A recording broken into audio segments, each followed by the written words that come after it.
Oh, that's unhelpful. Whoop. There you are. Now you're on the good one. Oh, there's your beautiful voice.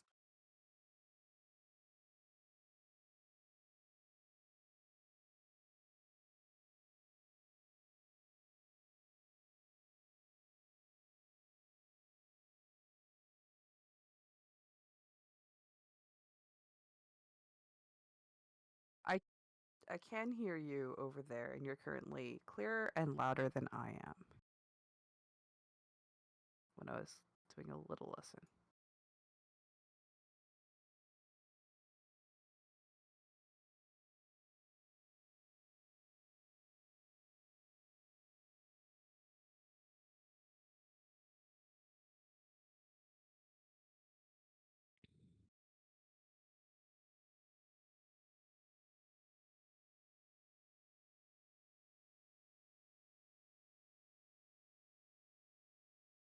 No, Side by yeah. side. Now I have my audio in there. Test one, Beholding. two, three, four. Test 1, 2, 3, 4.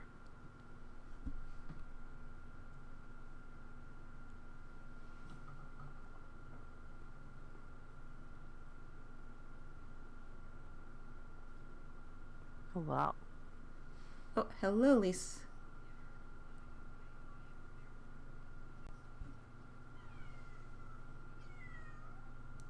Okay, that sounds balanced.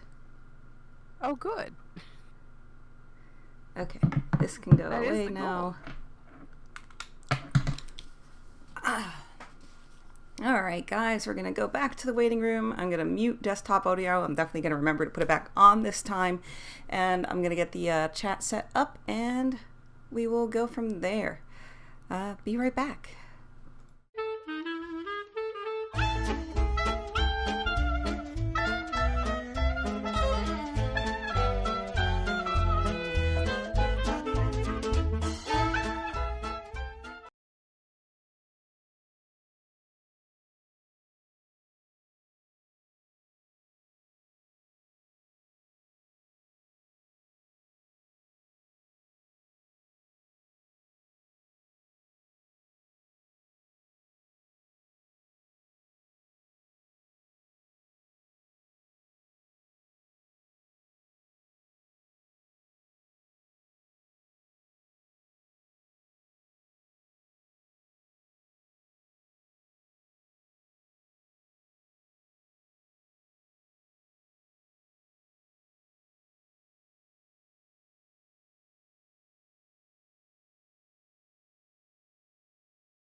I'm Rebecca.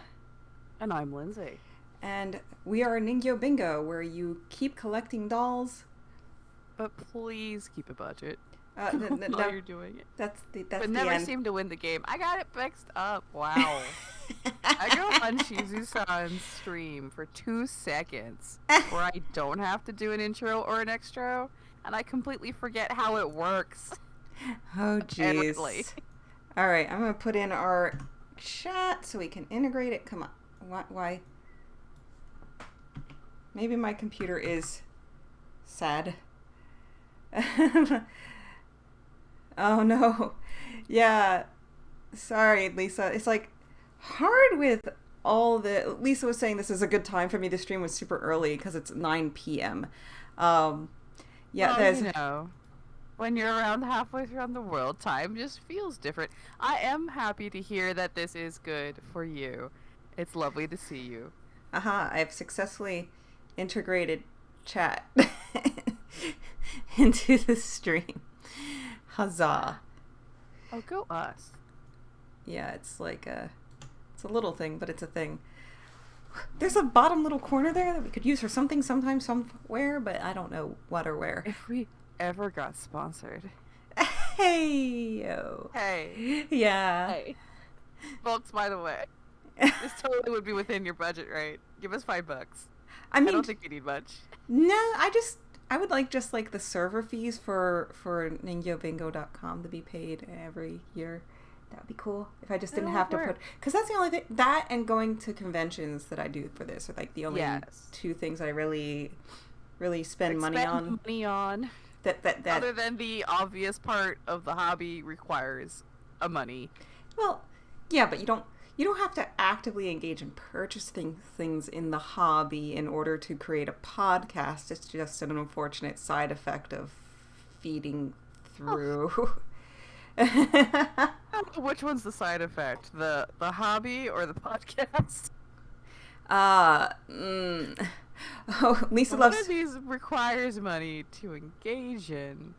So then we have to do the capitalism. Let's see. It devolves into a discussion about capitalism, which is not on our docket yet today, but could be or could become so, whether or not we have planned so. There are so many. It was, for those of you who don't know, Shizu-san, who is a large player in the Dolphy Dream space with vinyl. I say large, mostly because I knew of him before I met him personally. Invited me to talk about my experiences with Volks and Dolpa and things like that last week on Friday, and we had a lovely discussion where apparently I didn't know I had the challenge to try to beat your length of time of episode, but I think I did. Because we're both the kings of tangents, and unfortunately when you combine us, we're both on tangents the whole fucking time. I can't. My cat is crying on the outside. I don't know if it's coming through on the audio. Hopefully not. He's probably waking up my husband. Do I let the cat in? I think that is a bridge you have to cross. Doll trouble, or let the cat cry and husband... Go get your cat. Yeah, go get He wasn't that bad. It's entertainment when things go wrong. So if we let a thing go wrong, we're being entertaining. This is all that works on the internet. Yeah. Also, the comfort of humans trumps the comfort of dolls. So, yeah. Is it true? We cracked it. We cracked the code. Yeah. So Rebecca's going and getting a cat, of which she has 3, if you're not aware, which all have very lovely names and are very sweet animals. I'll just say hello to chat while I'm here. They're like our pets too, also, I guess. Pets, peers? Something begins with P. Lisa Los Tribbles says, I'm going to research Mr. Exarch while they perfect tech. Thank you for giving everyone an assignment to do while class is starting. Which is a very genuine thing that I am saying. I'm also very excited because, as you may or may not be aware, even on the audio-only podcast, typically me and Becca try to keep back what we are here to expound on from each other, so we have a more spontaneous reaction. So I also haven't seen any of Mr. Exarch yet, and I'm very deeply curious, as I am also a long-term subscriber to Final Fantasy XIV. Insert the meme here. Did you know that it is a free game up to level 60, in which you can experience several dozens and dozens and dozens of hours of content for free? I believe it goes something like the expansion Heaven's the award-winning expansion Heaven's Sword, and go up to level 60. Though I think that actually has changed now, and I think you can actually go a little bit on that. Can you go on to Shadowbringer? Not Shadowbringers. I always mix up those particular expansions, the one and the other one. There's two expansions who their names have followed similar naming conventions in a way that I can never remember which is which if I'm not trying very hard about it. And it's very early for me, so I don't remember it at all. Shadowblood? No. Yeah, there's one is Shadowbringers and Shadowbringers and Stormblood, and this is and very intentionally Yoshi P. Very intentional of him. The cats. Cause a problem. As I wave the cats away from the dolls, you can see them in the background. That their lives are so much better now. Becca I see a few, not spoilers exactly, but I think there's a new outfit on somebody in the background there. It's not that new. It was like, wasn't it summer last year? Maybe? Is it a summer? I just maybe haven't seen them in that outfit. Maybe that's what it is. Look at that demon. Look at him eyeing up the table. Look at him. See the. Oh, we knew this is what was about to happen. Just immediately goes into the chaos. Just no, nothing, no fucks given. Just right in. But he's being very dainty about it. I will give Pizza Sauce his props. So he tries to be dainty, but then like he'll be weaving through dolls and will knock over the stand just enough chaos. You can do it, baby. Some dolls are better suited to standing than others, as we have experienced in would you leave? many aspects of the collecting hobby. He just gave me the dirtiest look. I think you might have been actually able to see it from this angle. The Very look possible. he gave me. I'm realizing my dolls are cut off of the. Yes, we are seeing a beautiful censored version of them. Yay. There she comes. I think the smart doll is not gonna happen. She's too tall. The funny thing is, I had them in frame on the other one. Maybe it just depends on the shot. Who the heck knows? It probably depends on the shot. You also have added a frame. Yeah. But. So good morning, everyone. Good evening if you are in a different time zone block than morning. Morning counts as your first greeting of the day, so I think morning still works. At least that's the method. That is the hook. So two main topics I wanted to talk about today. Number one was box I got in the mail. Ooh, I love mail time. And the other one was the Barbie movie, which I haven't seen yet, but it's neither have I. Very interesting. Did you collect Barbies at all, or collect? Did you? Well, they were present within my toy gaining annals, but not particularly more strongly than anything else. I wasn't predilected, as it were. Yes. I was more of an American Girl doll focused individual. Oh, that's interesting. They've done American Girl doll movies, right? Or American Girl movies? Not on this extent. I'm sure if you're not somehow familiar, this is very adjacent to our hobby, very relevant, because the furniture is a very good scale for 1/3, because they're technically 1/3 scale. Yeah. American Girl doll has this historical component, or at least used to, kind of still does. The 90s is now considered historical. That's a whole thing to have an existential crisis about. I'm sorry, is there a 90s American Girl? There's 90s American Girl twins, including all the furniture that goes along with the age of Jelly being king in terms of aesthetic. Thanks. I didn't realize you hadn't had this existential crisis yet, so I am Thanks. so delighted to bring you into the same horrible place that I live in. Thanks. I hate it, and we're now going to have to. We're gonna have to take a look at it. We're gonna It's bring. on You're the gonna internet. continue talking. I'm gonna find this and bring it up. My I'm very much capable of filling dead air. computer is lagging a little. We'll see. We'll see how we do. Yeah. At least we have all of our video functioning at a rate where we're not a slideshow. So we're doing already a little bit better than we were. Yeah. Let's But see. yes, American Girl Doll. They very much have changed how they go about presenting their wares and the way that they are marketing themselves. They had a very strong presence in the 90s. I think they kind of peaked around the 2000s, 2010s. They're now kind of a passé fad in terms of doll collecting or young people being very invested in it, as far as my impression goes. But there they are. Okay. It's the two genders. Okay. Let me. Punk and pref. Okay. Let me get back to my source here, because we can go. Oh my God, the lag. It's trying real hard. I need to grab this URL so everybody can look at what we're looking at. Oh, that's right. They can't see what I see right now. No. So my lovely joke means nothing. Not until we get it. This. Just wait a second. We're gonna go. Oh my God, the lag. Oh, brace yourselves, my friends. If you are of a certain age, Local center, this local will side catapult you web into browser. the awful realization Oh no. that you too someday will find your childhood regulated to an antique. I have to It fix. may not be today, but it will be someday. Fix your video on the fly, because oops, I forgot. Oh, that's all right. Okay, and then we need. Where we got overlay Chrome window. Come on, baby, sing for me. They're trying. They're trying their very best. Here. There's a lot of Okay. things getting crunched when it comes to video at the same time. Yeah, because I'm. Oh, buddy.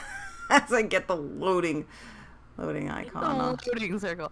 So, American Girl Doll has like two elements to it. They do There we go. these very specific identities that are tied to a historical moment, which is what I always found most interesting.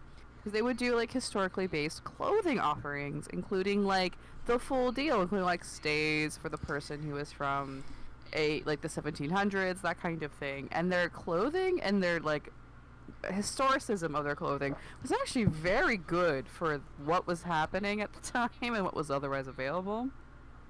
And so they had these like main standby personalities, which would always come with a story that was like a historical piece of fiction, talking about a person's life at that time period and using it as a window into like, historical understanding of particularly and specifically American history. They've had some falters over the years. I was looking into this recently where they did something really weird where they were trying to talk about something that people often don't, which is the rounding up of people from Japan and of Japanese descent in the United States in the 1960s. Yes. And the 1940s? The 1940s, 1960s. Yeah, the internment camps, World War II. The internment camps that were put together where the United States took their own people because they, for some reason, because we were having a conflict with Japan and thought they might be spies, which was the cover story for being racist, and went and rounded up bunches of people and put them into internment camps, which is very much a real thing that happened. So they wrote a story where there was, like, set around this period, and there was, like, this white savior thing going on with the dad, where the daughter was like, her mother had remarried, like, her mother was from Japan, but she might have been either born here or was very young when they came. I don't know the details. I just know there's this white savior thing going on. Oh. That was like, really? This is what we're doing with that time period? Okay, I guess. But I don't know if they quite recovered from that. But they most recent they've kind of changed how they present their dolls, what's available at any given time, to a much narrower kind of like what their recent one they're focusing on is. I don't think the quality is quite where it used to be. But right now they're doing the 90s, and their 90s personalities are a pair of twins who are from the 90s. Which is punk and preppy, to the point where one is playing tennis and the other one is a skateboard, and there is a 2-in-1 tennis court and skate spot for 18-inch girls. And I hate that it's called historical characters from the 90s. I'm like, is 90s history? I guess 90s is history now? Apparently so. I personally believe that less than them going, well, what else is left in history, is them trying to lean into a marketing trend where the 90s nostalgia is one of the current fashion trends at the moment. Well, that's... And is like a large trend across the industry in general. Okay. Because people who lived during that time, who would be nostalgic for that time, are now people who have should be, or can perceive to be people who have money to spend. Okay. So like, you know how we had the 70s revival, and now we're having the 90s one, apparently. Which is wild for me, as I have been sort of interacting with some younger folk, and it's the 90s thing is there, and it's like, oh, come on. I didn't like the styles that much at that time myself, honestly. I'm just unpacking a lot of things about this computer prop setup. I'm actually very impressed by the details of the props that they're on offer, because like the kitsch is kind of a lot of the 90s energy. And if you look at this thing, there's actually 2 layers of like the cycles of things coming back in fashion, because there is the piece there's the yin yang 70s-esque rug representing the Vogue of the 70s and the 90s set that is in vogue because it's now the 2020s. Well, yeah. Time is a recursive circle, and businesses don't like making new things because they're risky. I need to kick out a cat because he's deciding to chew on things that are attached to power cords, and because he's not getting attention. Experiment, and we have learned pizza sauce is not allowed inside the room. He's just but baby, no. Hey, baby. Also on this screen, as we're taking a look at this, because I have inflicted it upon both you as well as Becca. If you look at the computer, it has a floppy disk drive, it has a CD drive, both of which are media. One media more depreciated than the other. We have the wonder of a wireless phone cradle, because we did not have cell phones yet, or at least they were only just starting to really come in. The colors, like that neon green combined with that neon purple, is exactly on point for like what color was trying to do at the time. There was this obsession with neon because the pigments were possible in the types of plastics and other types of materials that were being developed at the time. If you ever wonder why suddenly a material or a color is suddenly happening, it's because they suddenly found a new way to manufacture with it, usually. And then they make it all sorts of... try to make everything out of it. Which is part of why the plastic transparency thing happened in the 90s. They actually made it possible to do things that way. Speaking of which, was a big move. I'm very surprised they didn't go for the clear apple. No, that would be even more classic. But maybe it's like copyrighted or something. Also, look at the integrated. Apple's pretty protective of their visual identity, so that might have been something they would have had to get a license for, and I doubt they wanted to go there. Despite that, I feel like this one is quoting the Apple because of the built-in speakers in the monitor. I believe you are onto something with that. There's definitely something going on. We would really need a sideways shot to see if it has the classic Apple transparent. Yeah, what were those? Completely colored. Clear Apple computers, candy Apple computers. I think I would call it. Look at the details. Wait, go back. Go back. Yeah. I just started. The floppy disk. The floppy disk is good. The alien. No, it says details. I only just saw this. This is the marketing language that is on this page. Details. Isabel and Nikki each get 30 minutes of internet time each day. Isabel likes to play games and chat with her friend Kat, while Nikki likes to browse fan sites for her favorite bands and pro skateboarders. Because apparently she doesn't have friends. Both twins enjoy playing games and learning more about their favorite characters on the American Girl website. And I guess Club Penguin. Did that exist in the 90s? I don't remember when Club Penguin began. But definitely Neopets. They were playing some Neopets. They only get 30 minutes each because they're being fair. And one of them talks to her friends because she's the preppy one. And one of them is just like by themselves. It's just the framing of it. It's so silly and unbelievable. Yeah. 90s with four screens to alternate that can play sounds with the press of a button. So it amuses me. Is there a zoom in on the different screens? I don't see. No. What a miss on the marketing. Because I feel like this little swoop around the monitor. Swoop in it. It feels AOL. Yeah, very, very much. But I want to see really quick, like Candy Clear Macintosh. I can't spell. You did it. They absolutely are harrowing back to it. Yeah, look at that shape. And look at those speakers. Yep, they are absolutely. That's what they're doing. Except they combined it with a PC because that was the whole Mac. Was just the monitor. Oh. My thing just did a thing. The fact they have a block underneath, which is where the computer lives, they kind of like combine things. What a wild time to be alive. And a lot of reasons, but... There we go.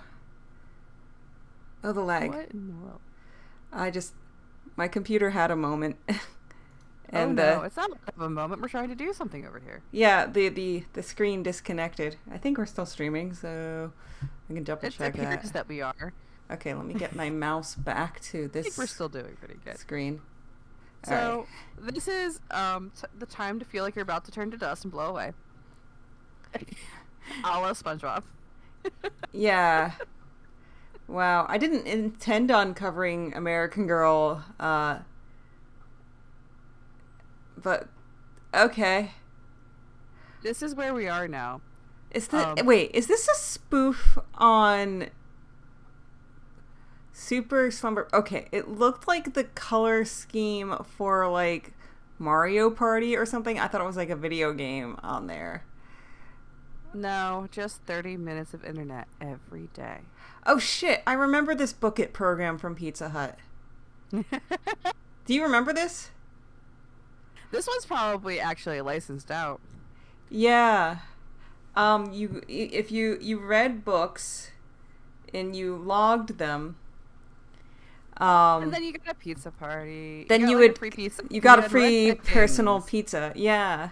I never, ironically, enjoyed Pizza Hut a lot. Read voraciously. Did not engage in any of these promotional routines. Well, the thing is, it's free pizza, but it requires your guardians. It's free for you, not for everybody. Right, because it requires your guardians to go there and then have to buy something. So it's their ploy. Yes. So, like, it's free, but, like... It's free for the child, not for everybody. Yeah, no. Okay, you walk out with a full-size pizza, you get a free personal pan-sized pizza. Yeah. And that's the end of it. Yeah. But if you are a person who collects in the 1/3 scale, American Girl dolls generally fall into a fairly good place. They used to make extremely high-quality furniture, which you can find fairly easily. Or not easily, but you can find on eBay and other sorts of secondhand sources. Like, one of my favorite pieces is one of the historical, I think it was the Samantha historical personality that they have, where they had like those like classic old like wrought iron school desks where like the top of the desk and the seat of the desk are a combined unit. Oh, iron yeah. and wood. And it's beautiful. I don't own one, but I've seen it before in my wanderings for things in scale, furniture-wise, for the few 1/3 scale I have.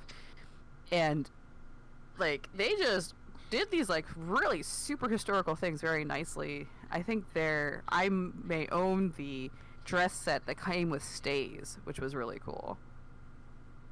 Stays being the more historical term for a certain era of what you now more formally know as a corset, but at the time were called stays.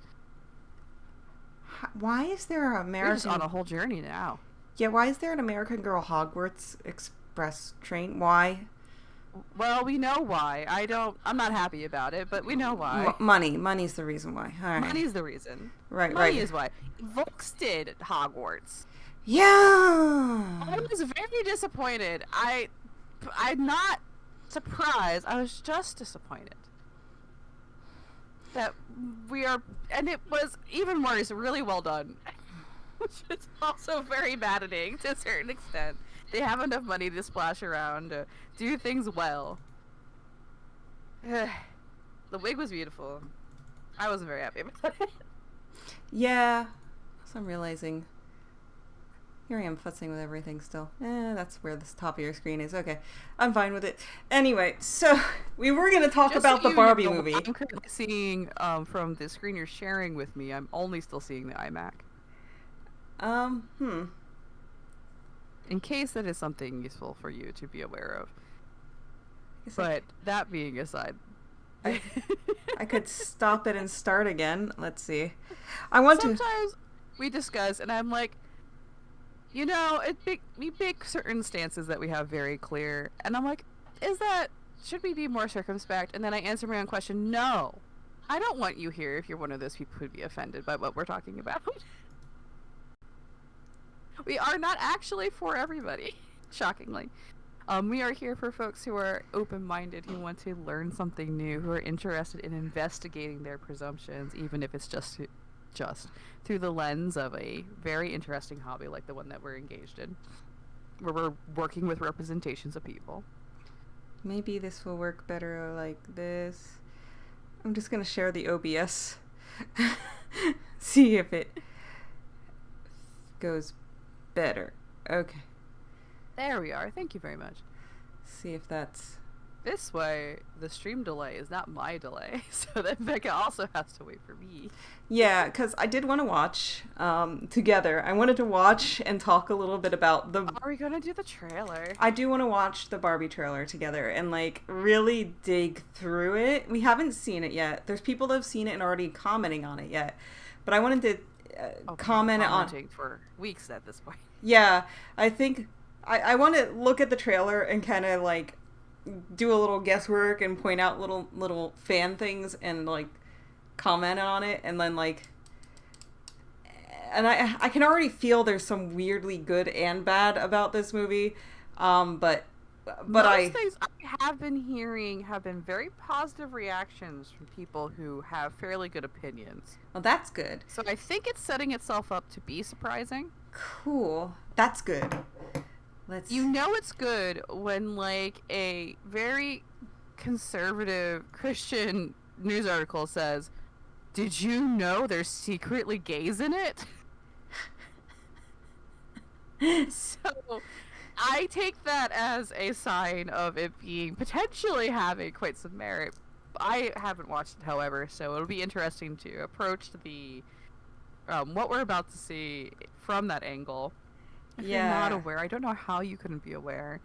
The Barbie movie just came out, like, yesterday or the day before. Yeah. And almost everyone I personally know went to see it yesterday, dressed appropriately for the task. I don't own that much pink clothing.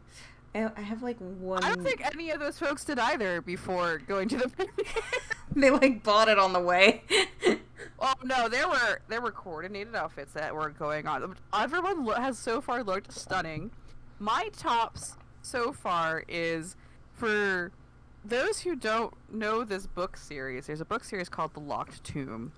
And there is a very important character who is specifically... And they're doing something with gender and, like, the plot this way. It's like a science fiction future necromancers in space. It's a very good book series. I very highly recommend it. It is a ride, and we're on book 3. We're looking forward to book 4, which will wrap up the narrative. There's a very important character who is specifically modeled on Barbie as a physically. Huh. And there's a whole thing to unpack about that.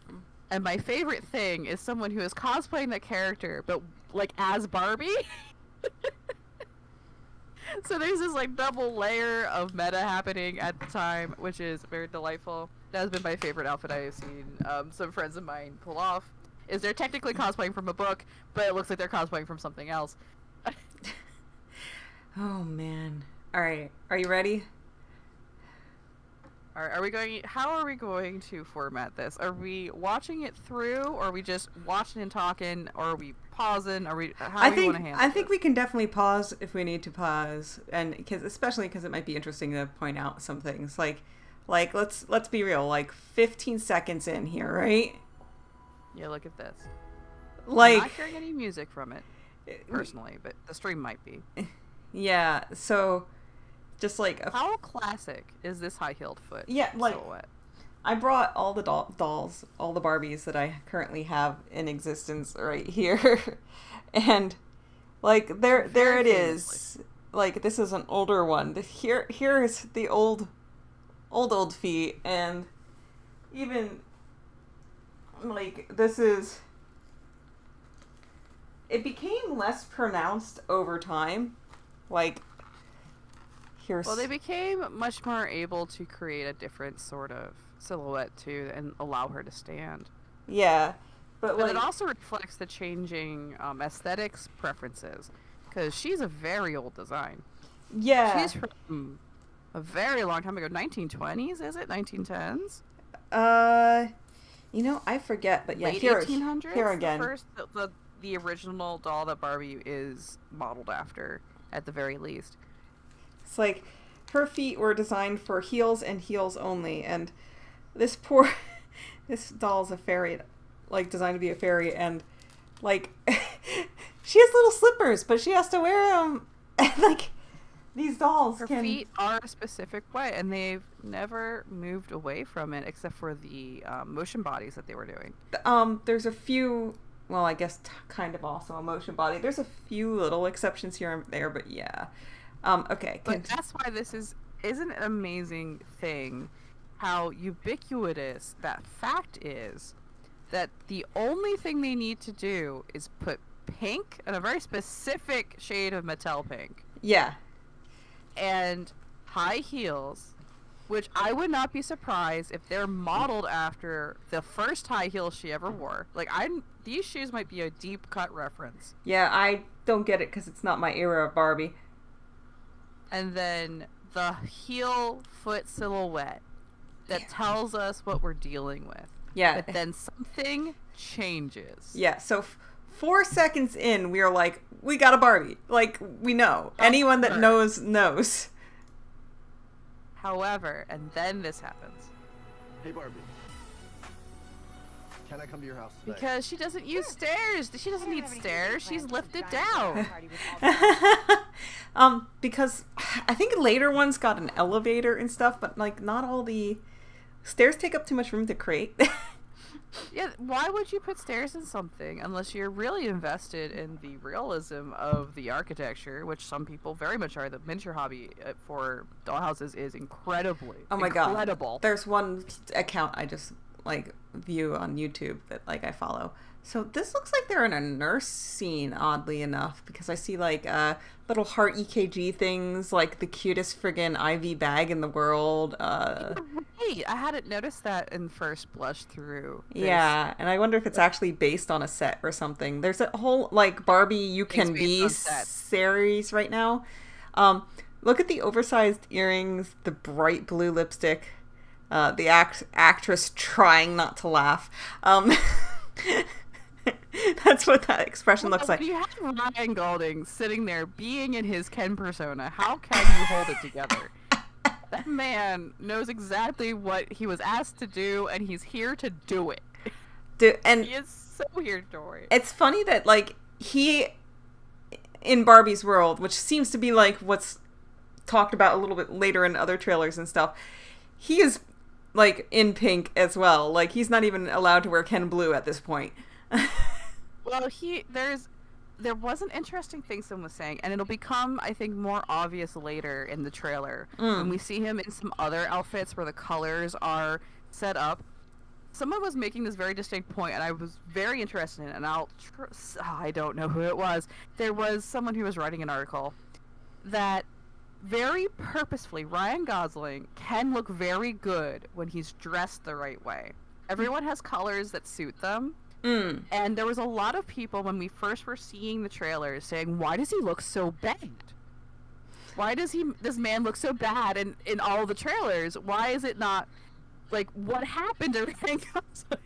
And the individual is pointing out that in terms of costuming, they are very purposefully putting him in things that do not compliment him on purpose. Oh, interesting. They're choosing pinks that conflict with his undertones.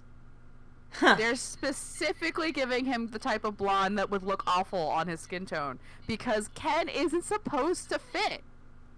Yeah. He was requested by consumers, thereby they made one. There's this very strong theme in the trailer where Ken is not important and he's not considered, like, the trailer's setting us up for this story of here's Barbie, and Ken's just also kind of there. Yeah, let's watch a little more. Even in his styling, he's an afterthought, which I think, considering how intentional everything else is, I'm willing to go along with this particular individual, that I think they have gotten it. Everyone thinks he looks awful because they very intentionally put him in clothing that does not suit him, but suits the female lead much better. Yeah, I agree from the little bits I saw from trailers. So, like, let's watch a little more. We're only 14 seconds in. Good God. Can't be contained. Choreography in a bespoke song. You should stop by. Oh, it's So cool. There it goes. WB. I do love that all the Barbies are here. Not just a singular Barbie. There's like a queen Barbie, as it were. But look at all the different people that you're seeing. I think that one of those was prom night ones. And what she's saying here is, do you ever think about dying? Or do you ever think about death, I think is the line. And that's like where the trailer turns a little bit into that moment with her foot. Which is funny, because I have one that's like that. Well, I'll show you guys in a moment. You have to go to the real world.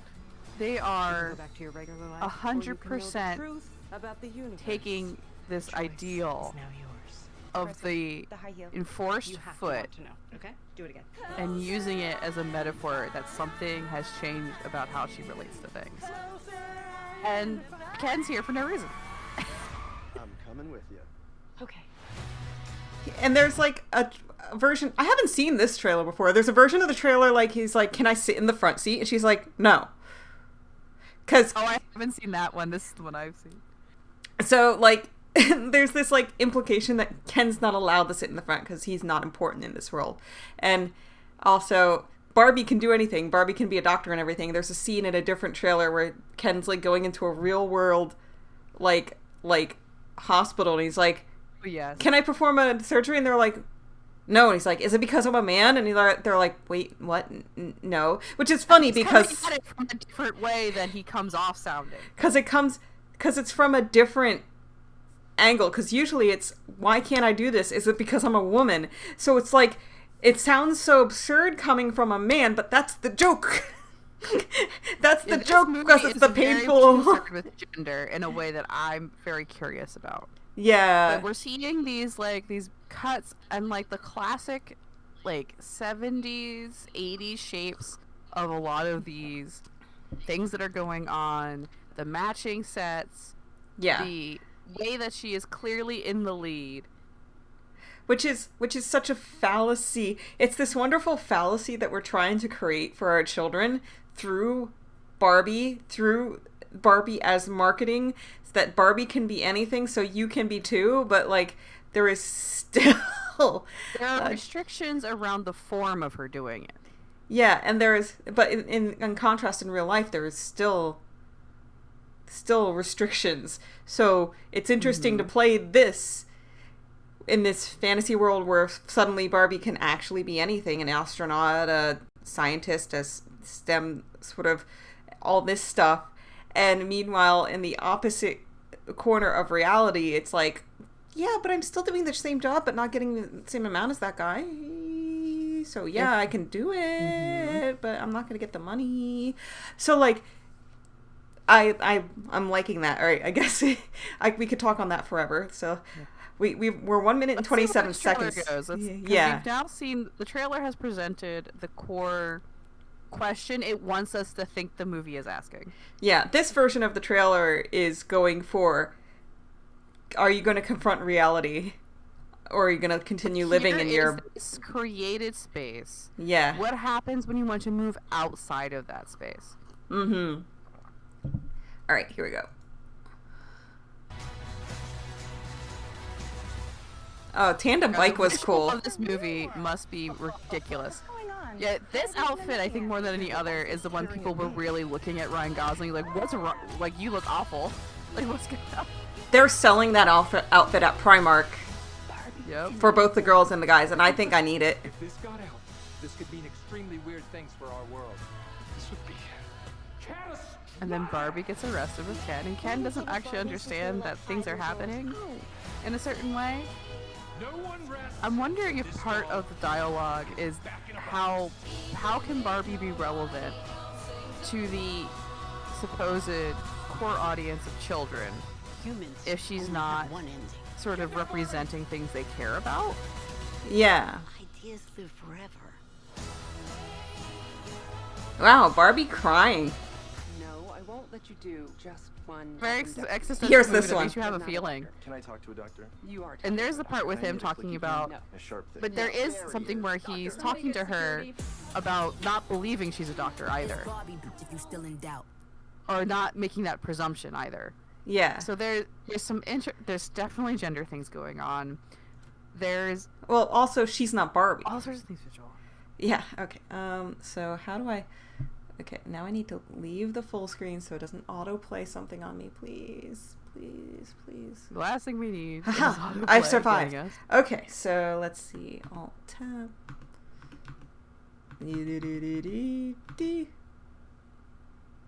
Where am I at? Here. Okay. So I'm gonna do local center. Okay, so there's a lot of interesting things going on there, which I'm kind of excited for. I'm absolutely, just as I have for anything where I'm like kind of a fan of the thing, very likely going to be bringing my doll to this. I don't think you'll be the only one. No, I've heard of a lot of people doing it. I think it's really struck a tone with a lot of different people, because it's not just because Barbie has a lot of movies that are just movies where Barbie is the main character. This looks like it's interrogating Barbie as a character, which is much more interesting than I think just any other direction they could have gone in with this. Yeah, like what is it harmful? Is it okay to have a narrative with a person that can do anything if that isn't actually the reality? And who is creating that reality for her? What constraints are innate within the world that is being made? As we saw towards the end, she's in this like bright pink outfit, and she is booking it out of corporate America. She is being literally attacked by masculine bodies in suits in gray, throwing themselves at her like an explosion. There's explosions behind James Bond in like a dramatic action moment. So yeah, That comment is that upon the monolith of Mattel. yeah. So I'm excited to watch this movie. I just wanted to, yeah. I want to talk a little about the dolls that I have. So number one, I'm very amused at the Flatfoot Barbie thing, especially since I didn't see that trailer before. So this is my favorite Barbie because she can actually move like an action figure can move.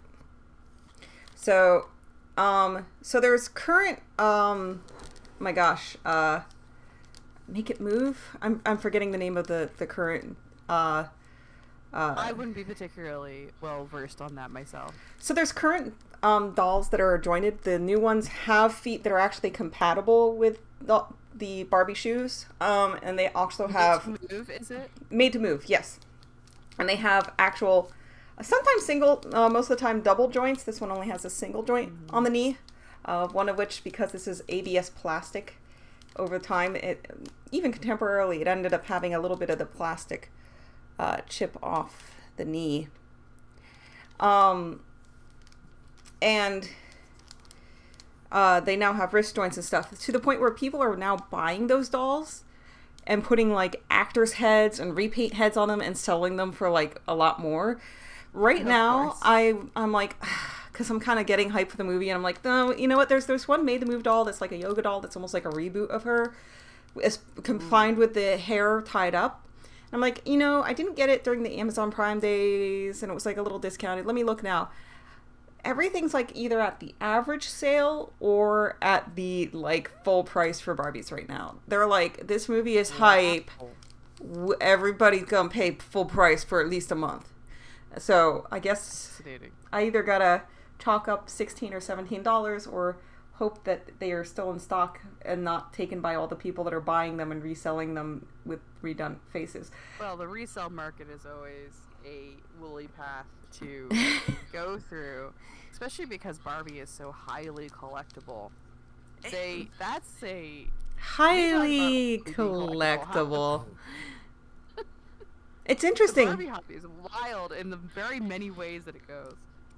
It's interesting because Barbies are so wildly produced now. Like the original, like earlier dolls were more collectible because less were being produced and less were in good condition, because people then got to the nostalgia age and there was less that were still in that way. But now people started grabbing things like, especially like the holiday ones and stuff, and they just remained in their packaging. So I feel like, especially now that they're doing things like limited editions, even with Monster High, they rebooted it, but they're still using the old molds, but only for limited ones, to curate their rarity in a way, saying, oh, you can have the old ones and we'll sell them to you, but they're limited editions and you have to be a member and like blah blah blah blah blah. Very exclusive runs. So like taking advantage of the pre-existing collector base. Oh yeah, Lisa Loves Tribbles also said Made to Move. Thank you, Lisa. So like, yeah, what is collectible? It used to be collectible was something that was organically became collectible, or it was designed to be collectible from the start because it was like, we're gonna release a limited amount of these and that's all that. Or we're going to release it in series. Like, yeah, I'm very distinctly thinking of the Audubon Field Guide prints, which were initially a very high ticket item limited print series. It was collectible because you got like one, like they did one page at a time, and you collected the pages together. Yeah. So,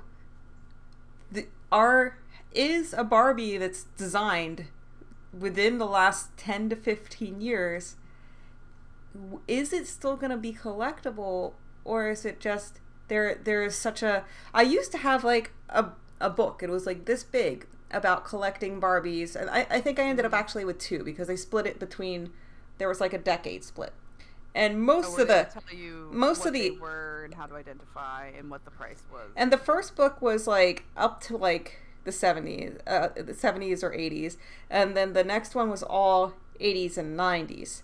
So like, there's so many more, and they move so much faster, and production lines are more efficient and things. It's like, at what point does it just not become a collectible anymore?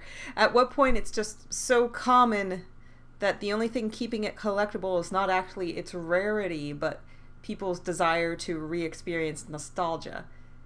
And those things I don't think necessarily have to be separate. Yeah. So I'm interested. So the thing I wanted to show was my Barbie had super flat feet. I think it was by necessity because she needed to do all these poses and everything. So these are like the only shoes that fit on her, and it's the shoes that came with her. This is an outfit that I bought, and it barely fits her because of old Barbie body versus new Barbie body, which is also part of the reason why I want to buy one new Barbie of standard size, because right now they have petite, standard, original, and curvy.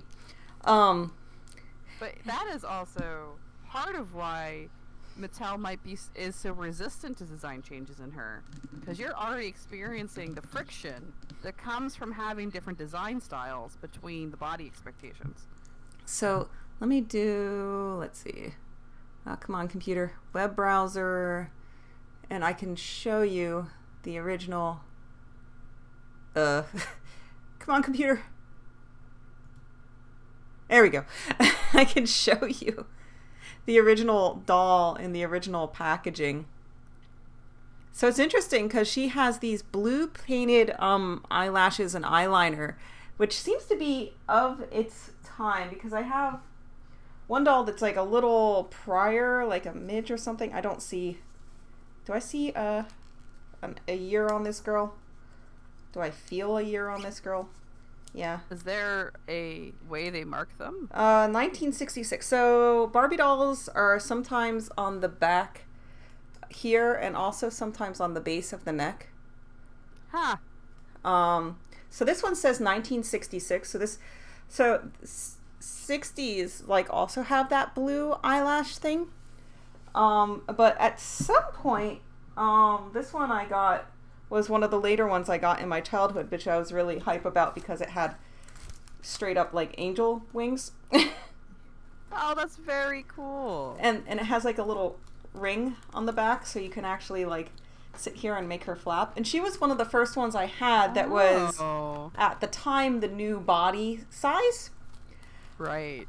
As I try to undo this ring, it's literal.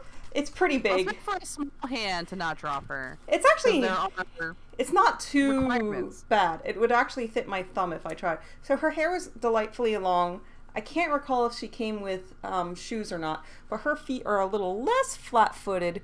And at this point, they have thinner, sort of darker brown eyeliner going on. I don't know how much that's going to show there, because I guess I can, this would be intelligent to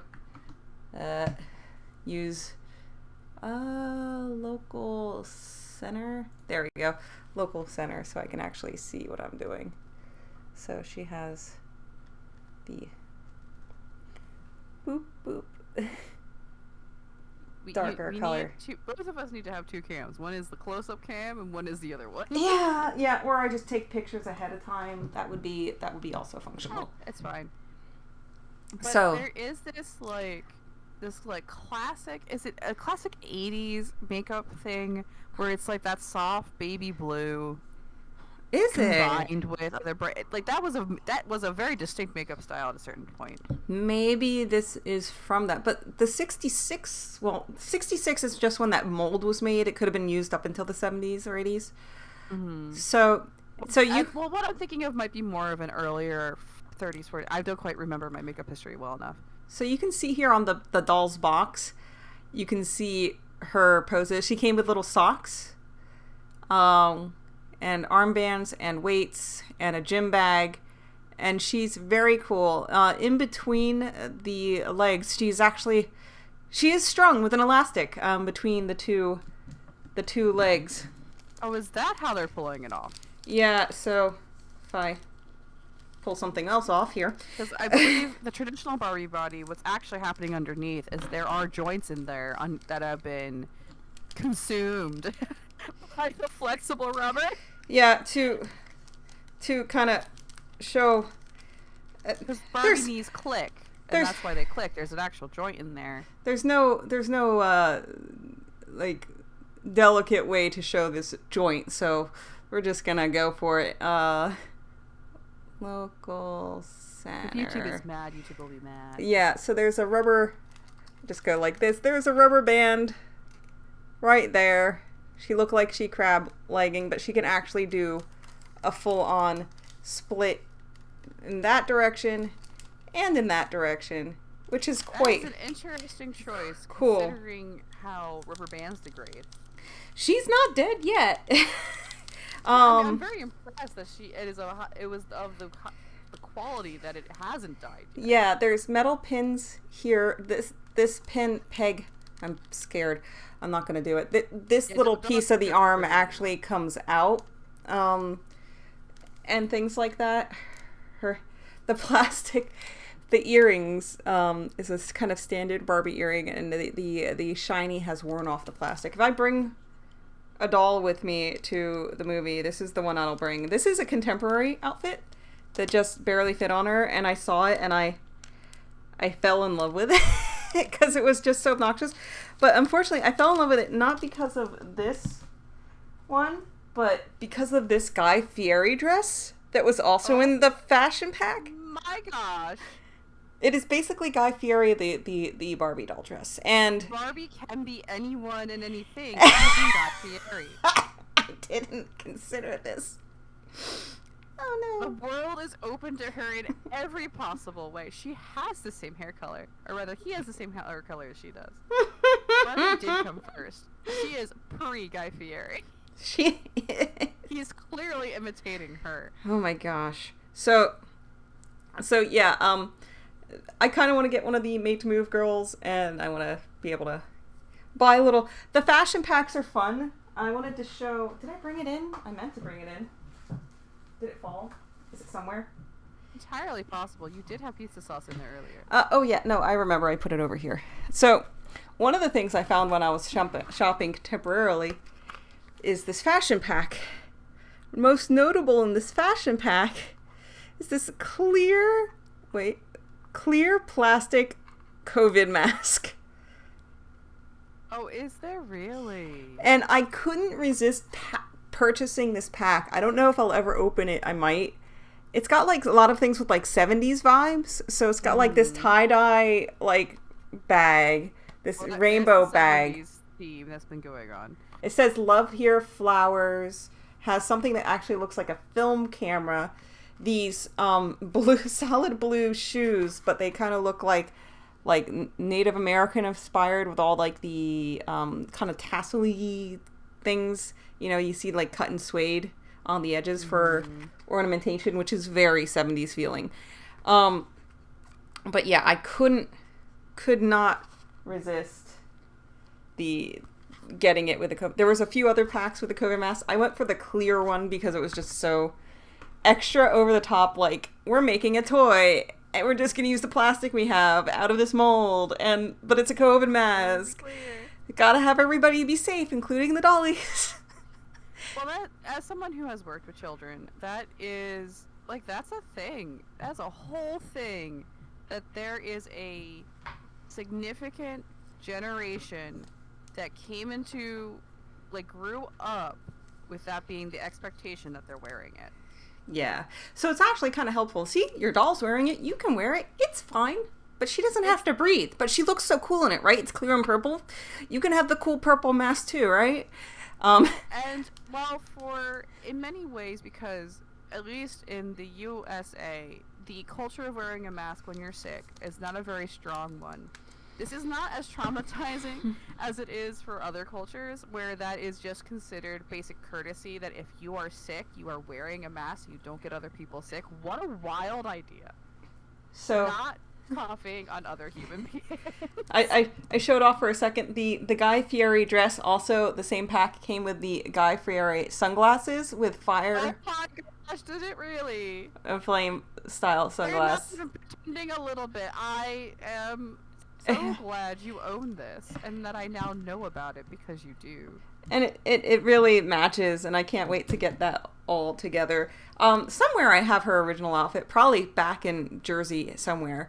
And yes, I will not dox myself today because I did take I'm so proud of you. I did take the labels off the things. So I'm so proud of you for not doxing yourself on YouTube. So we went over one of the older Barbie dolls, and I always loved and hated. I took off every single one of these rings that I got contemporaneously. This one I got at like a yard sale or something because it like pierced the doll's hands. And I'm like, that looks stupid. But I'm sure for many dolls, like they were like, but we need to make her look like she's married or engaged or dating, so she needs jewelry.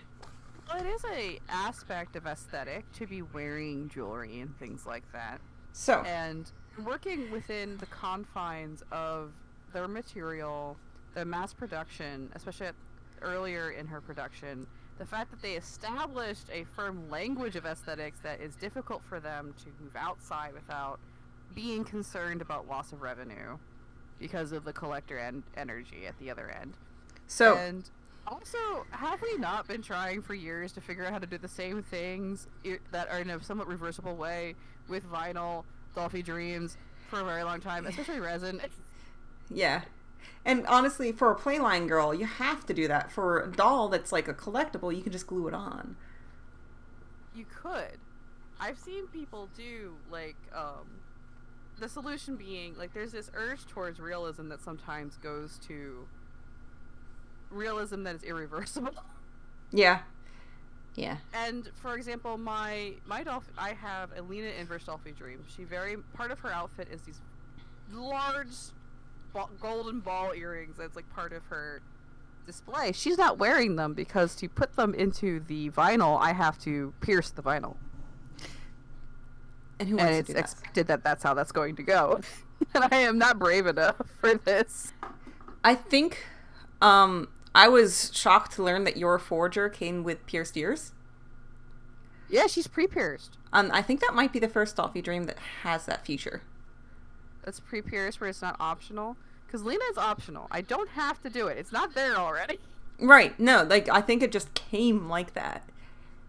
Ooh, that's interesting. I mean, her earrings are very much a very important part of her character design. Yeah, I mean, So they're unavoidable. But so is Lena's. So, interesting. maybe they just heard people's cries. And maybe it's like the designers going, we designed it to put the ears on, but all the collectors aren't doing it because they're scared of, like, making their dolls not mint. How do we fix this? This sounds like a woke solution. Like, Frankly. This like feels like a woke it's solution. designed to be there, but people don't want to mess up the value of their dolls because then technically it's not mint. And there's like, Not mint. The moment you open that box, the mint is gone. speaking of which, let's see, local center. So there is the Fashionistas line, this is my first curvy doll that I fell in love with. I don't love her dress that much, and I do want to get more curvy outfits for her.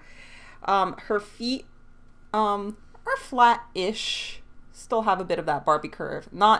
They are not like... It makes it easier to put it in something. Yeah. Less than it's trying to make an arch is how I would read that. She does not have joints. Past her hips have a lot, and her on my older dolls, when they have this much mobility in their arms, there's like a bit of a plastic piece here showing the hinge. Oh, we can actually show one right here where you can see the hinge. So they hid that. So she has to be all fashionable and be able to like be sassy with her hand up here, and like this one, I don't know, doing fashiony things. One arm's bent, one arm isn't. Her face is like beautiful and glossy, and my favorite thing is she has these tiny little braids in this wine red that's just super cool, because I think you can just get these fibers braided like this and they just straight up rooted it in, and They did that. it's so cool. It's Have you ever super seen the cool. videos of what it looks like to do an industrial level hair rooting situation? No. It's like the world's most chunky sewing needle situation. Huh. Interesting. There's like, so in this line, there's ones that they're doing now. I think it's called Barbie Looks. And they actually have the full jointing like the Made to Move, which look really, really cool. There is one Ken like doll that straight up he has like a black t-shirt and like leather pants and long hair, and I'm like, he looks like the drummer in a metal band. And I showed it to my husband. He's like, yep, that is in fact what that looks like. You know, that might be intentional.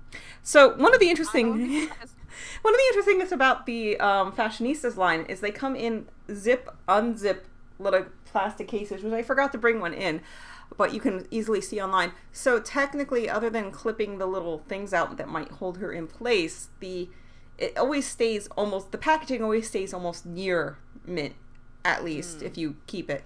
Right now I'm keeping it, but really, why should I? I should declutter my life. Well, if there is any value in its design, its aesthetic, you could always flatten it. It's hard to flatten it because it's like vinyl that's like, I don't know. I think I just gotta find something good to store in it. Maybe I can make it a very basic sewing kit to bring to conventions with black, red, white pin cushion, scissor. Small scissors. Because it's about the length of a Barbie. So like you could if I put like 3 spools in it, it would take up like 2 that much. thirds. If you have like a small sewing book or little case, it could go in, or needle case, it could go inside. Mm-hmm. What else would be like a good safety pins are always good to have. Safety pins, yeah. Often people I've seen Buttons. One thing I've often used for a sewing kit emergency like things is like prescription bottles because they are very good. They lock tight. They're not going to pop open on you. No, and they're essentially child locked. So if anybody wants to go in there and eat a pin, it's technically you made a best case effort. You did make a very best worst case scenario, best case effort. So the last few dolls that I've gotten over the years that are a little bit more contemporary, like college until now, I think this girl was like part of a Halloween release, and I just fell in love with her red hair, green eyes, small eye paint. She's a ginger. And she's just super cute. The top she has on is very charming. Yeah, that I got from a fashion pack back in college. So this was still in that. She got the straight up Barba foot. It's interesting how it jumps back and forth, but yeah, I love. It really depends on what they're doing with their entire deal, because she is such an emblematic example of the toy, which has now been a monolith that has begun to break apart with the rise of things like Monster High and more stylized dolls, like taking that center stage. Like, if I spoke with a child of a certain age that's like young elementary school, they're not playing with Barbies, really. They're playing with Bratz dolls. They're playing with things along those lines and makes. Yeah, which has been interesting because Barbie's been like the one. There's been a few that have been like counter Barbies, like Lamo. Frequently been like, you like Barbie, but we're here to bring something new to the market. Well, and not even new to market. It's like we want to bring something with more realistic body shapes, like Lamely, the small Harajuku Couture one that I had that lived and died quickly also. Mm-hmm. So it's refreshing, but also I don't know.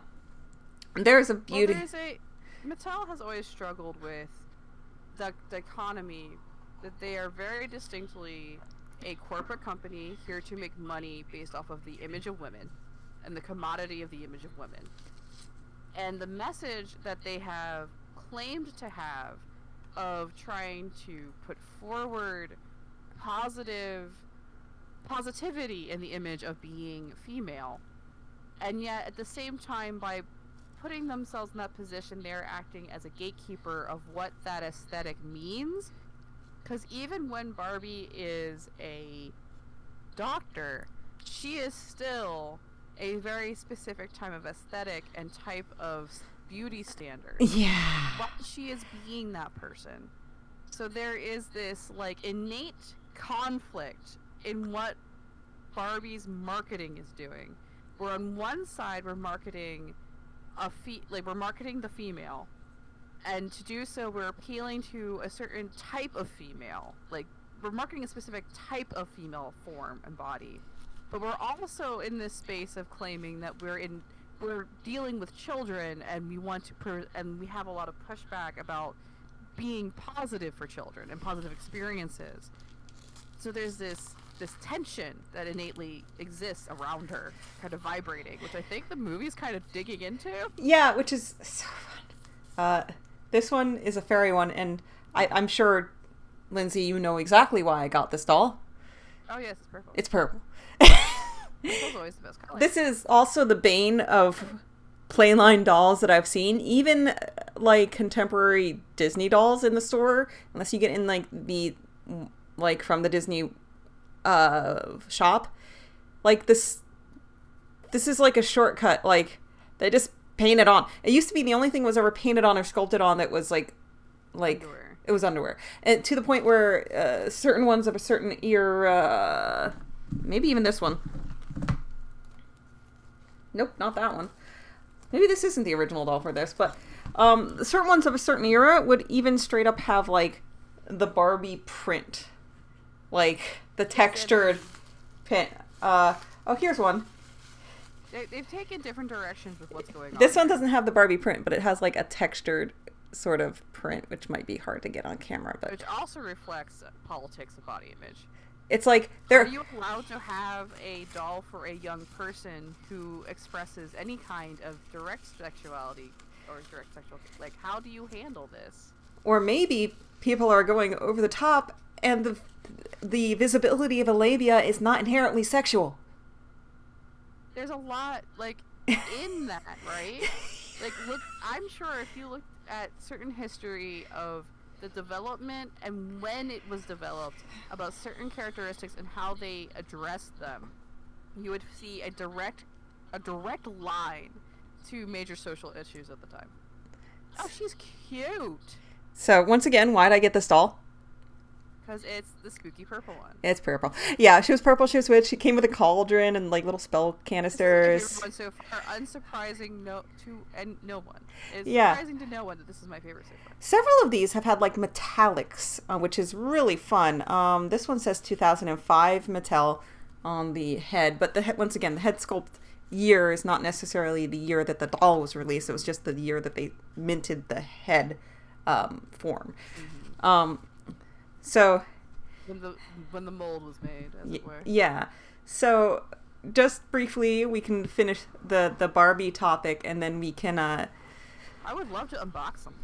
yeah, then we can take a brief intermission, and then we can unbox something. But let's do web browser, because I had a few more Barbie things pinned within our hobby as well. So we can remove. So a lot of what we're talking about is not restricted to this collectible. It is absolutely applicable to the one that our hobby more strongly focuses on. So our hobby is reacting to the Barbie movie, which is fun. Mm-hmm. So there is right now a collaboration between KitNKat Doll Shop and All My Plastic Children that is recreating this doll. Let me show here. I love the wig on her. So here is a video, which is hopefully coming through, which shows the original dolls, and then Oh, that's cute as all get out. yeah. So KitNKat Doll Shop does these.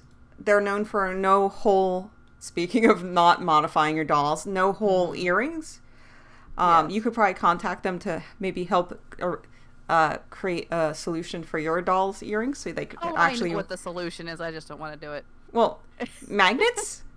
Yes, the solution is magnets, but Yeah. I don't want to do it. Yeah. So that. So I'd have to modify the post and the earrings, and then we get back around to the mint situation. So Well, just recreate the earring. that is really what I keep intending to do. Yeah. So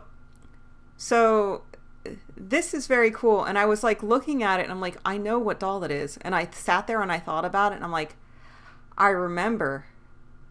It's the Totally Hair Barbie. Oh. So So here's the dress. It's going to be $80, which they had to recreate this print, which, like, yeah. Well, I'm sure that there's a lot of resources these days to get custom print fabric, which is not a cheap thing to do. No, and depending on what you get. Oh, I straight up have the original commercial for Totally Hair Barbie. 33 seconds worth. You've got the longest hair ever. Look at those bangs. Look at her go. Dep gel. Wait, they don't say add gel. They said add some dep. So they had a sponsorship, like collaboration.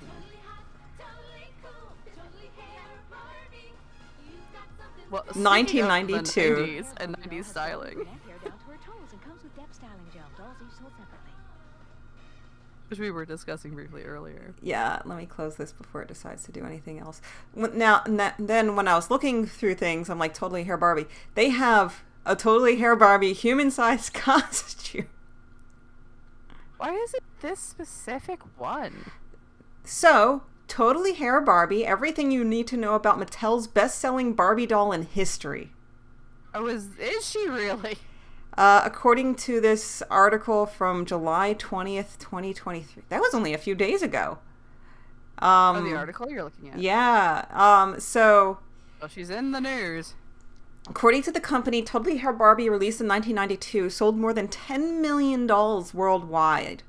Oh, The style is designed by Carol Spencer, who talked with Mattel Community Creations about the ideation for the doll in 2017. This is also the first time I've ever read the word ideation, like just earlier today.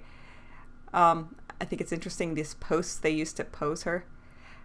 So that's why she's so iconic, and that's why I recognize the dress, because even if you didn't initially have this doll, and you weren't there or alive or like at the doll age in 1992, there's this tradition of like when people grow out of their Barbie dolls to give it to a kid or a friend or a little sister of a friend or your little sister, and the Barbie doll pieces kind of just get passed along and passed along and passed along.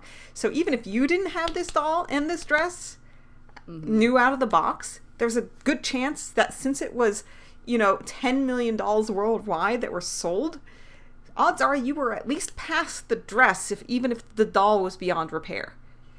Mm-hmm. So I found that amazingly interesting. Obviously, I need to get the blue dress because I need to have it for Naomi. So yeah. So that's why. Also, our creator community reacting to Barbie movie is, I sent you this link earlier, if it would load. Good, white screen, perfect. I think my computer is struggling a little bit. Well, the longer it goes, the more it's trying its best. Oh, wait. So, I wanted to just... Okay, so this is... I watched this earlier. She's a delight. Yes, and this is creator Moonlight Jewel, and they do plenty of custom dolls. They themselves sculpt dolls and doll heads, and she decided to create a life-sized BJD. Like, look at this madness. Like, because of the weight of the doll, they couldn't create it in resin. They had to have a friend 3D print it. They have a resin printer, but they couldn't use the resin printer because it would be too expensive and too heavy. So they actually had to print it with filament, then prime it, sand it, then prime it, then coat it in the skin tone. And it is absolutely wild. Can we... Well, there's like one or two companies that have been infamously do fairly large scale, truly large scale. Yeah, dolls, in resin. I'm forgetting. She made a very good point. Resin's very heavy at that scale, so they're very difficult to manipulate. And even them, they are at like child size. Yeah, they're like a 3 to 7-year-old, 4 maybe a foot. 6-7-year-old size, 6-year-old Right. size. Right. And this one is like 5 foot. Like, look at Mm-hmm. her standing next to it. Like, It really gives you a sense of how exaggerated the proportions are. here she is working on the head, adding glitter, as she always do. The outfit, she made a wonderful comment. She was like, went in person to buy fabric, and even the people, Barbie is so iconic that her buying the pieces that she thought would be like good fabrics to make a Barbie outfit, the people at the register were like, wow, this feels like Barbie.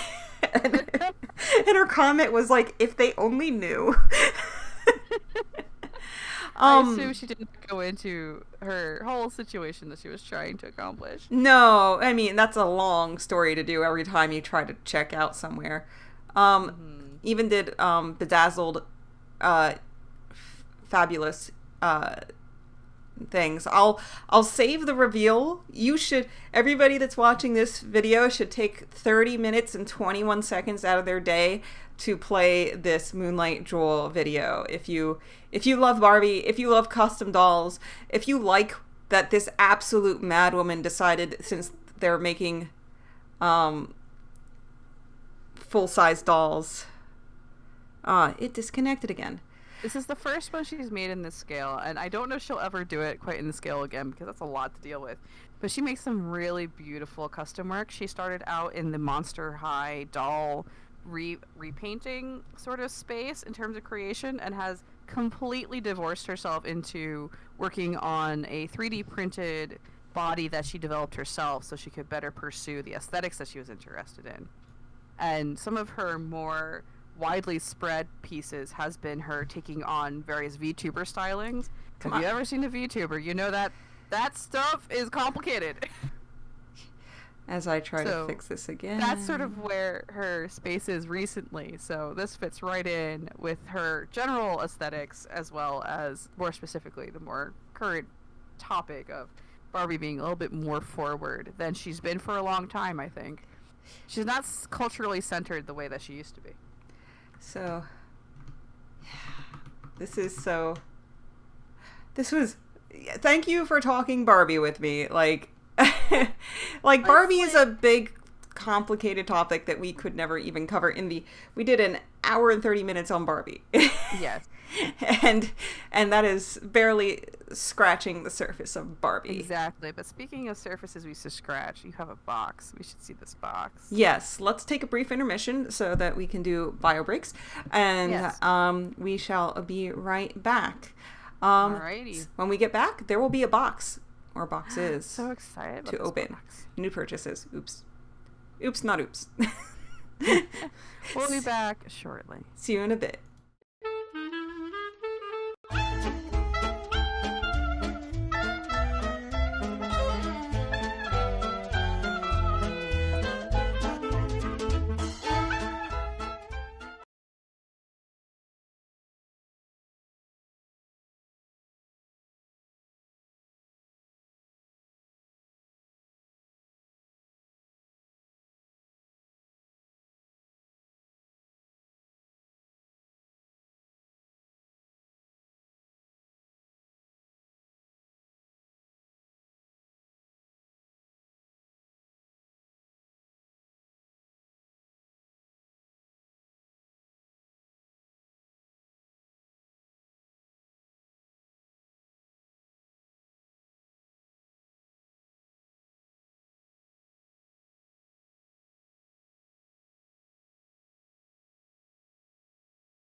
Alright. Here's my There's a box. Very- Just as you said there would be. very jank top-down camera. I'm very proud of you. It still functions. Let me see if I can't get it a little taller. You might want to shift your iPad a bit forward so it's not within the frame. I don't. Unless there's no room, in which case don't mind me.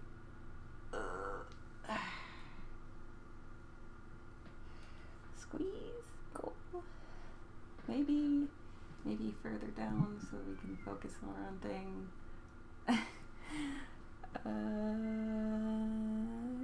We're doing this. We're figuring it out. We are doing it. And then So what Becca's preparing is an unboxing of a very specific head, a very specific character. We mentioned Final Fantasy earlier, yes. and I know Final Fantasy 16 is the hot stuff, but Final Fantasy 14 is an award-winning game which allows you to play through the also award-winning expansion Heavensward, which is one of my favorites, frankly, and up to at least level 60 for free to try it out.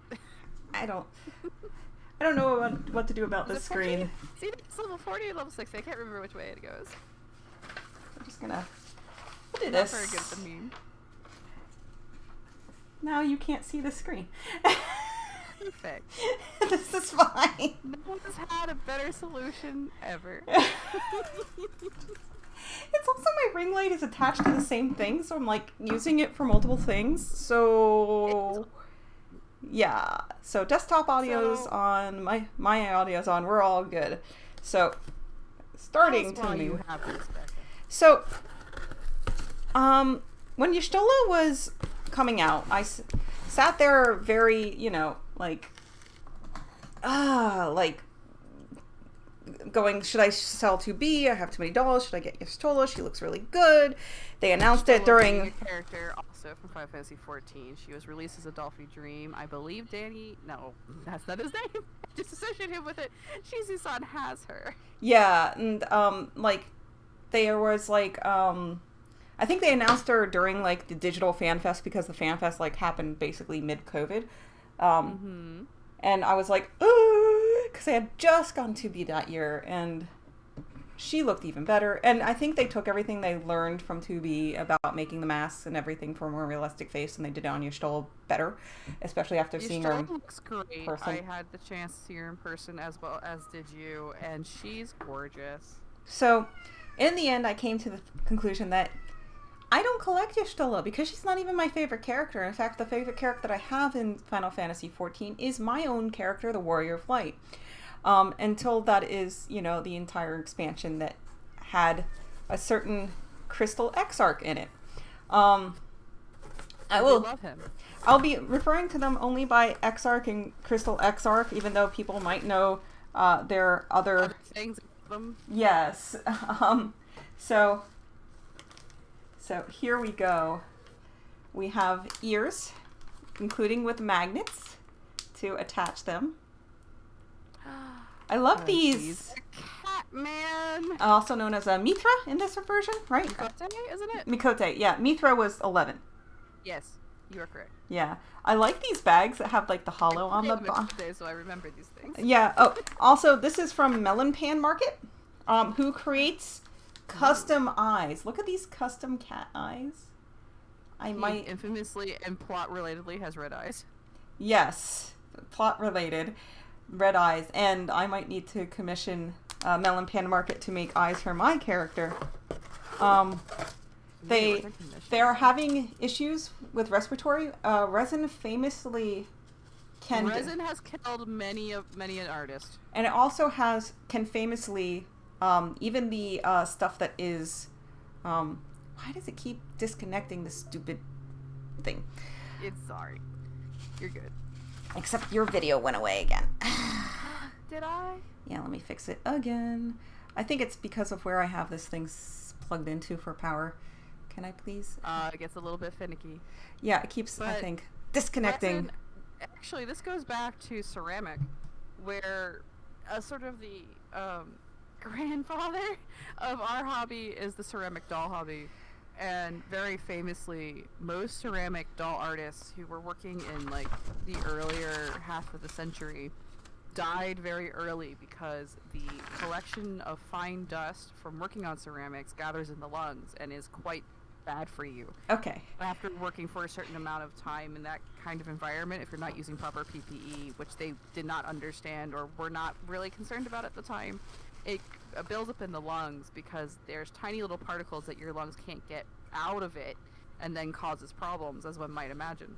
So Resin dust is just as, if not worse, in many ways. So that is your PSA to wear your PPE.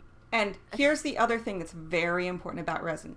Even if you're exposed to it 1, 2, 10, 11, 20 times, you can develop, part of what's known about resin is you can develop an allergy or a reaction to it over time that can be very detrimental. So just never expose yourself to it by using the proper PPE, and then you'll be fine. Would help if I'm... And that's not just wearing a surgical mask. There is a specific quality of mask that is required to filter out particles of that size. Yes, which currently I have a mask that has different attachments that I got for the 3D printing. It does have the correct filters for volatile organic compounds, but I'm actually have to get a different one, which I'm going to use while probably wet sanding. Though this feels pretty smooth, to be honest. There's a few spots, but honestly, it might be covered up in paint. So what you're saying is Melonpan is currently experiencing some health concerns and is sort of slowed down on their work, or... They can no longer finish it, which is the reason why they sent it with the sandpaper. I see, because that is the danger spot. The danger zone, beyond the chemical gassing off, is the dust. Look at him, though! So good. Look at that sweet little face. Let me adjust light. And he needs a little bit of contrast lighting so we can see his details. Yeah, let's bring down that light. So good. Actually, what ring lights do is they want to white out the middle of your face because they're trying to avoid making shadows, so it's not necessarily going to be your best. White, yellow, or off. Try off. Or off. Ooh, off. We can definitely see. Much Off better. is good. So here's the light's directional. Here's the boy. He looks real good. I love. Boy. So when I was making the thumbnail, I noticed that the lips almost 1-to-1 match, and there's a little bit different spacing based on the picture that I had between the eyes and the mouth when I was overlaying them, because I was trying to figure out how to do it, and some of it I was going to try to do like a transparency over to show, but yes, here he is. So tell us about what's in your hand, the weight of the resin, the way it feels. Feels heavy, almost a little about the same weight and density as I would feel from what do you call it, from Lutz. There is small white marks here, which is probably what would need to be sanded down. I feel bumps, but the overall feeling is overall smooth. Probably most of the supports, and you can actually see where the supports were removed on the inside of the head. Really done keeping them mostly interior, where the removal marks are not actually as dire. Right. So by the nature of it, the spot, the when you're printing it, the spots that are going to be down towards the printer are going to end up the smoothest, and the parts that are on the build plate that are attached to supports, that's where you're going to end up. It's almost like trying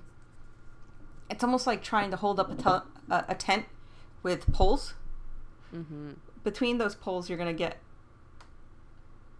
a little bit of waviness where gravity comes in as it cures and as it holds. Even though it's cured between the layers, it's not cure. So that's why you want to keep any of the smoothest parts of your prints facing towards the plate. What can I have? As I start to 3D print, I'll do more. So when I first saw that they were doing this, the first ones that they started showing were not Mr. Exarch, but they were Mr. Unsundered. Ooh. If you can imagine which character Mr. Unsundered is. And of course, all of these are basically a la the Party City, definitely not telling the name. Well, it's very much much like when they were releasing heads based off of a certain famous actor who may or may not have played a trickster character in a Marvel movie. Yeah. So It's a if you know, you know method to Yeah. avoid getting too much attention from people who might not be happy. and you see this all the time with like Fiken 1/6 scale like action dolls. Marvel and DC properties and action hero properties. So when I first saw that they were doing this, and I saw the first mock-ups of the Mr. Exarch, I said I will take 2. And they only released one on the shop, despite me attempting to put 2 into the quantity. It just said we don't have that many. Then they put You're up. just not allowed. Then they put up for sale the prototypes. So I took 2. Is that how you ended up with 2? So sneaky. So I only have one set of the ears, which, I'll figure it out. So I'm curious to the differences. There's differences in the color of the resin, so one might be better than the other. You can see there is a little misprinting and misalignment of how the bottom of the neck lines up with the chin here. But basically my thought is that one of these is going to end up being the Crystal Exarch probably, and one of these is going to end up being Felix Gildenglook, my character. They're very different, actually. They feel like quite different as I'm looking at them. two And entirely the way the different jawlines heads. have been developed, and the nose to mouth. Like, there's a lot in the cheek. Yeah. That on the right-hand side, as we're viewing it, in your left hand, but our right, it looks much more angled towards in Final Fantasy 14 terms, like here, it looks more like a person instead of a cat person. And the cat people have a very distinct shape to their face. They're a little bit more like angular, but I like it too. With rounded chin, with a more distinct, like, lifted cheekbone, rather than really paying attention that he's a round boy. He is a round boy. I don't know if my boy's a round boy. We love him for it. He's a round boy.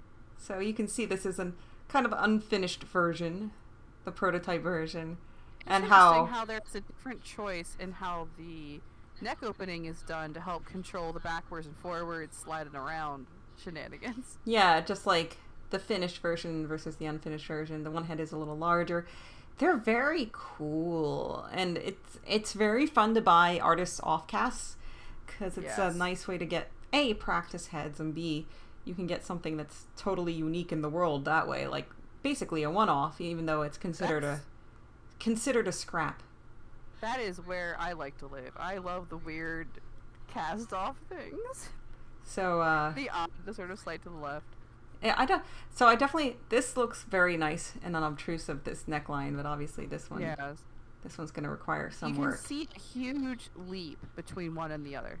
Yeah, but this One is of a them cool definitely face. looks like the Exarch, and the other one looks like a vague gesture at the Exarch.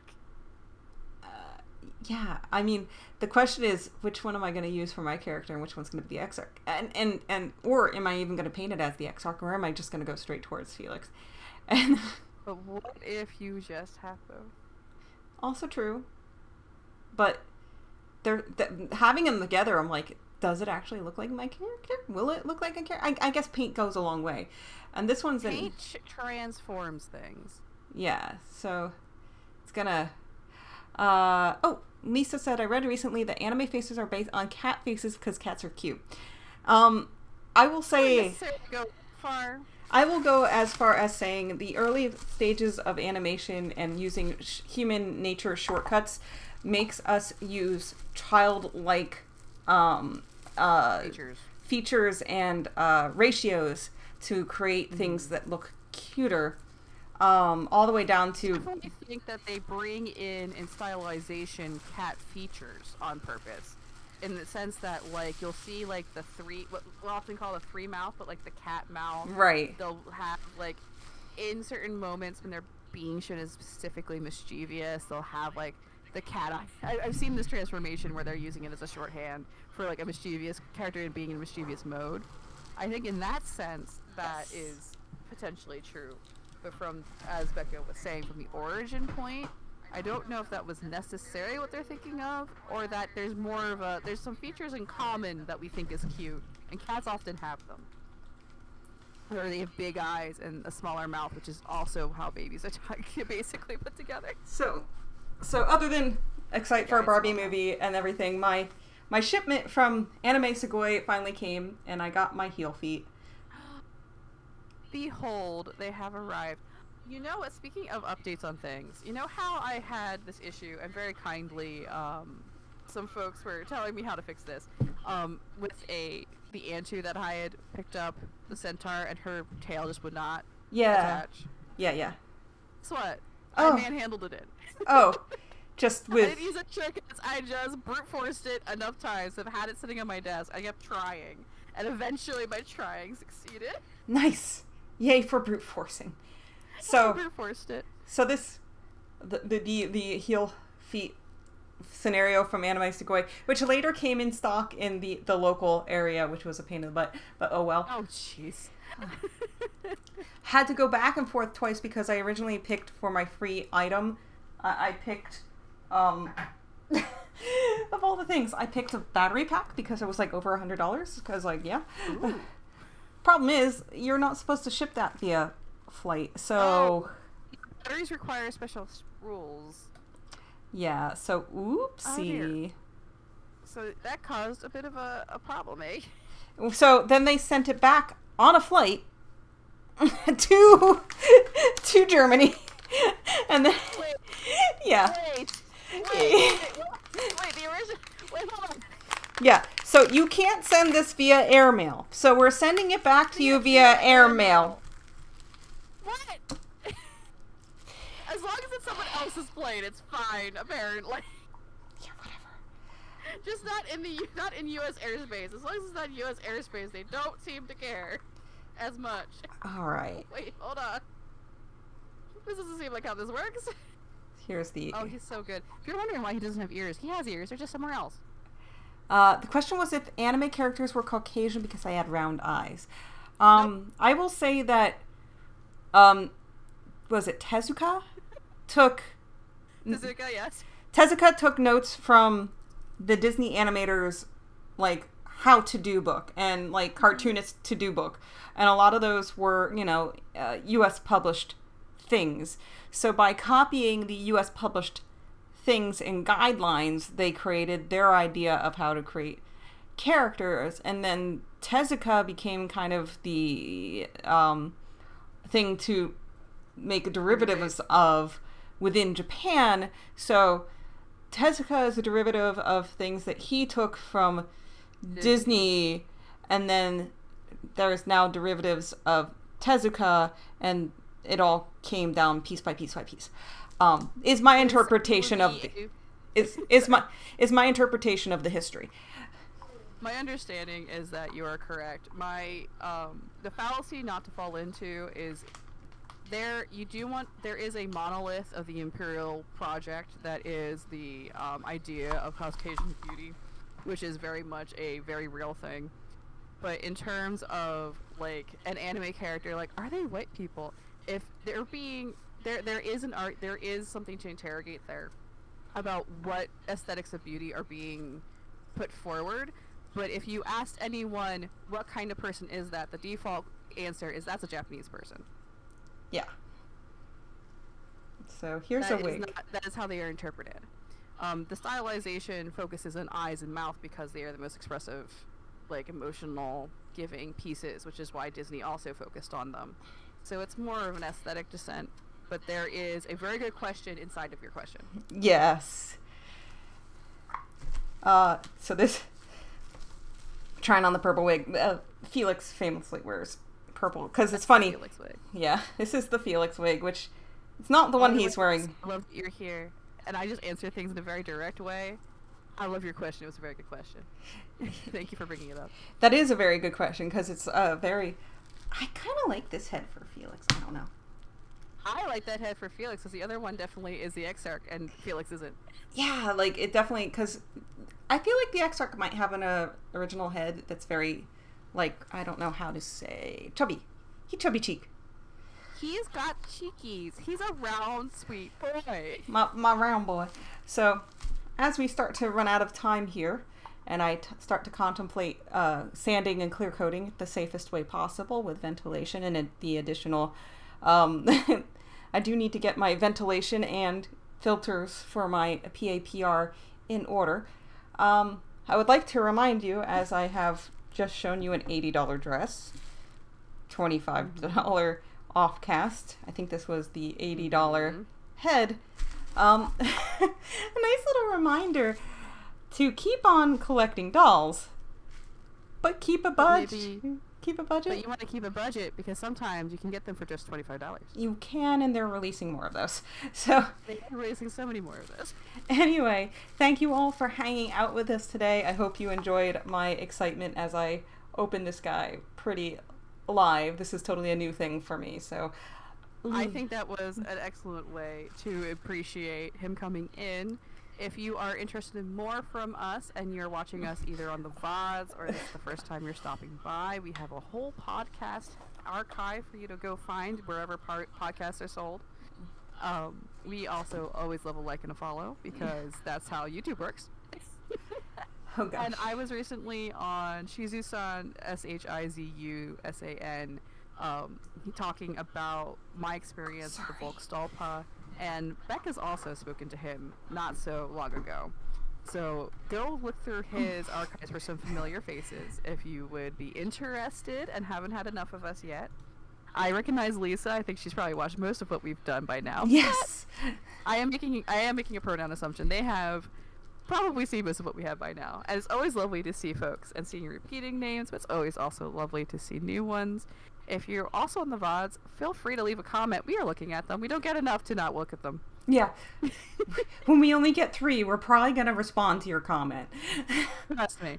And if you have any questions about anything you saw today or any follow-ups or things you want to share, we sometimes get really cool information from folks who thought of a thing while we were thinking of a thing. Feel free to send it our way. Yeah, and if you have We suggestions love it. for what we'd want to maybe talk about or comment on or things like that in our normal rambling, but Hopefully informative. and inquisitive nature, let us know. So, All right. once again, because I went too fast, and also there's this poll in the way. Well, we're not used to having to do the YouTube spiel, dude. Yeah. The whole spiel. Yeah, and you can always find all of our contact info at ningyobingo.com. NINGYOBINGO.com. So remember to keep on collecting dolls. But try to keep a budget, please. Bye. Bye. Where's my mouse?